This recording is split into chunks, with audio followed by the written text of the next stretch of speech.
আসসালামু আলাইকুম রহমতুল্লাহ। বিশ্ববরেণ্য মুসলিম কবি ও আধ্যাত্মিক জগতের প্রাণপ্রিয় মানুষ আল্লামা জালালউদ্দিন রুমি রহমতুল্লাহ আলাই একটি উক্তি করেছেন, খুব সুন্দর এবং খুবই সাবলীল ভাষায় এবং গভীর তাৎপর্যপূর্ণ। ওনার সেই উক্তিটি নিয়েই ছোট্ট একটু আলোচনা করব এবং ভিডিওটি শেষ করে দিব অল্পতেই। আপনারা আমার ভিডিওটি একটু দেখবেন, ভালো লাগলে শেয়ার করে দিবেন, আর এরকম সুন্দর সুন্দর ভিডিও পেতে আমার আইডিটি ফলো করে আমার সাথে থাকবেন।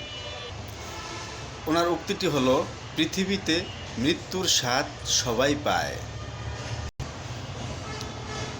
কিন্তু জীবনের স্বাদ মাত্র কয়েকজন পায়। আসলে এই পৃথিবীতে সবাই কি সুখ পায়? পায় না, কিন্তু মৃত্যুর স্বাদ সবাইকেই পেতে হবে। আজ হোক, কাল হোক, 80 বছর হোক, 90 বছর হোক, 102 বছর হোক, 5 বছর হোক, এখন হয়ে কিছুক্ষণ পরে হোক, মৃত্যুর স্বাদ পেতেই হবে। কিন্তু জীবন যে জীবিকা, জীবন যুদ্ধ এবং জীবনের যে সুখ শান্তি, সেটা সবাই কিন্তু পায় না। মাত্র গুটি কয়েক মানুষ পেয়েছে বা পাবে বা পায়।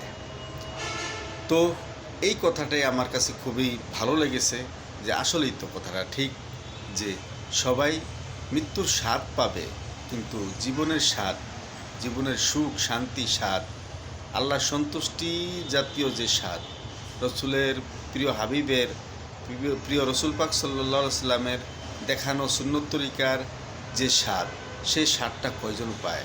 সেই স্বাদটা শুধু পেয়েছে আল্লাহর ওলিরা, সাহাবারা, তারপরে আহলে বাইত, তারা।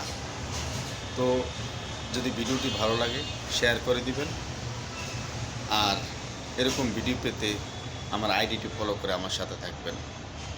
এজন্য বলছি, এই পৃথিবীতে মৃত্যুর স্বাদ সবাই পাবে, কিন্তু জীবনের স্বাদ মাত্র গুটি কয়েকজন পেয়েছে এবং পেতে থাকবে, সবাই পাবে না।